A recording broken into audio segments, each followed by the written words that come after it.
In this video, I'm going to show you how to migrate assets between one project to another. And in this particular instance, I'm going to be migrating my Coin XP tutorial that I did in a previous video, which I'm going to attach the link to here. And so basically to do that, what we're going to do is we're going to right click and we're going to asset actions and we're going to migrate this.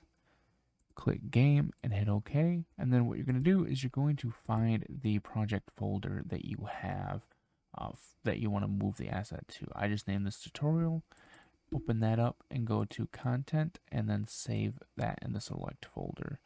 No, I did not. And as you can see that the content migration completed successfully. And so what happened was I moved once again this blueprint. If I go in to my other project that I have created, and it is located right here. Of course, there's going to be some errors. That's just because of what I specifically migrated over, but you just kind of have the general idea and concept now to help you move assets between projects. So good luck.